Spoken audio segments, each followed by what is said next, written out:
আসসালামু আলাইকুম। আপনারা কেমন আছেন? আশা করি সবাই ভালো আছেন। আলহামদুলিল্লাহ আপনাদের দোয়া আমিও ভালো আছি। আর আপনাদের কাছে নিয়ে আসলাম নতুন আরেকটি ভিডিও। আর আজকে ভিডিওটি শুরু করলাম দুপুরের রান্নার থেকে। আজকে কি রান্না করলাম আপনাদের সাথে শেয়ার করলাম। আর এখন আমি যে মাছ রান্না করব তরকারি দিয়ে, আর মাছের ভর্তা বানাবো, এই জন্য মাছগুলো ভেজে নিচ্ছি। আর ওই যেগুলো বড় বড় যেগুলো পিস, এগুলো আমি ভর্তা বানাবো। তার জন্য আমি এই যে 2 পিস নিয়ে নিয়েছি ভর্তা বানানোর জন্য। এগুলো ভালো করে ভেজে নিব। আর এদিকে আমার তরকারি রান্না করা মাছগুলো আমি ভেজে নিচ্ছি।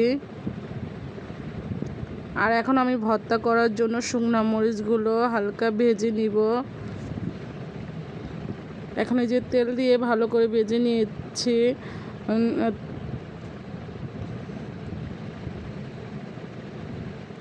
এখন আমি যে হালকা পেঁয়াজগুলো ভেজে নিব, কারণ কাঁচা পেঁয়াজটা আমার আম্মু খেতে চায় না, এই জন্য পেঁয়াজটা হালকা ভেজে নিচ্ছি। আর এখানে আমি শুকনো মরিচ, ধনেপাতা আর কাঁচা পেঁয়াজের ভর্তাটা বানাবো, মানে মরিচ ভর্তাটা বানাবো। আর আমার খেয়াল ছিল না সরষের তেল দেওয়ার জন্য। পেঁয়াজের ভর্তাটা ভালো করে শুকনো মরিচ দিয়ে মেখে নিচ্ছি। আর এই মরিচ ভর্তাটা খেতে অনেক ভালো লাগে। আর আপনারা একটু সরষের তেল দিয়ে নেবেন। আমার মনে ছিল না, আমি পরে এটা দিয়ে নিয়েছি সরষের তেলটা। আর একটা কথা হলো যে শুকনো মরিচ ডললে অনেকের হাত জ্বলে। আর এখন আমার ছেলেকে ভিডিও করতে দিয়েছিলাম, বাকিটা তো ইতিহাস। এখানে ওকে বলছিলাম একটু ভিডিও করো, আমি একটু মাছগুলো মাখাই। যে মাছটা আমি শুকনো মরিচ আর ধনেপাতাটা ভালো করে মেখে নিয়েছি। এখন এটা আমি 2 ভাগ করে নেব। একটা হলো মাছের ভর্তায় দেবো, আর একটা হলো যে পেঁয়াজের ভর্তা যেটা করেছি কাঁচা পেঁয়াজ দিয়ে। এই যে এখন আমি যে ভালো করে মেখে নিচ্ছি। আর মাছটা আমি ভালো করে বেছে নিয়েছি। আর মাখার আগে খুব সাবধানে মাখতে হবে, কারণ এখানে কাঁটা থাকতে পারে, হাতে লেগে যেতে পারে। তার জন্য আপনারা খুব সাবধানে মাখবেন। আর এই যে আমি এখন এটা দিয়ে পেঁয়াজ ভর্তা বানাবো। আর এটা আমি মাছ ভর্তাটা আবার একটু ভালো করে মেখে নিয়েছি। আর এই যে এখন আমার এই যে পেঁয়াজ ভর্তাটা, মরিচ ভর্তাটাও হয়ে গেছে, আর মাছ ভর্তাটাও হয়ে গেছে। আর এখন আমি ভাজি করব, তার জন্য আমি এই যে মিষ্টি কুমড়া ভাজি করব। তার জন্য আমি এই যে পেঁয়াজটা ভালো করে ভেজে একটু হলুদ গুঁড়ো, মরিচের গুঁড়ো, ধনিয়ার গুঁড়ো দিয়ে দিয়েছি। এখন মিষ্টি কুমড়াটা দিয়ে দিব।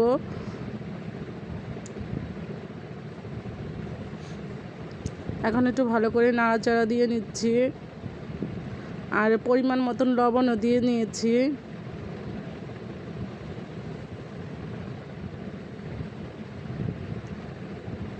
আর এই যে আমার এদিকে ভাজিটাও হয়ে গেছে।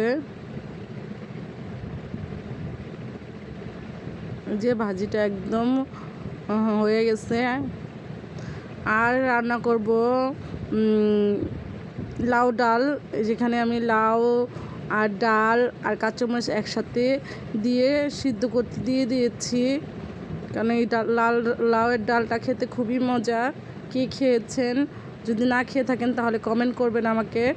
আর এই যে দেখেন আমার যে লাউ আর ডাল যখন একটু ফুটবে, তখন আমি আদা বাটা দিয়ে দিলাম, লবণ দিয়ে দিলাম,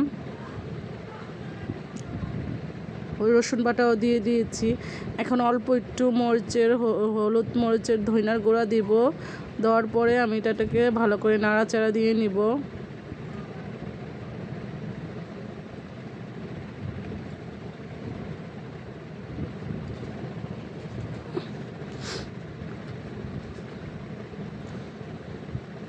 আর এই যে এখন আমি লাউ ডালে বাগার দেওয়ার জন্য এখানে কয়েকটা শুকনা মরিচ আর রসুন, পেঁয়াজ আর অল্প একটু জিরা দিয়ে ভালো করে বাগার দিয়ে দিব। এই জন্য এটাকে হালকা বাদামি করে নিচ্ছি।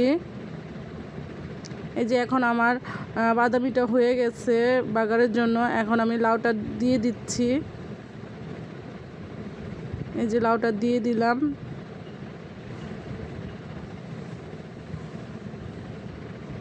আর এটা খেতে খুবই খুবই মজা। আর এদিকে আমি তরকারি রান্না করার জন্য আলুটা আগে কষি নিয়েছি। এখন বেগুনগুলো দিয়ে দিব, দিয়ে ভালো করে নাড়াচাড়া দিয়ে দিব। আর আজকে আমি বেগুন আলু দিয়ে তেলাপিয়া মাছ রান্না করব।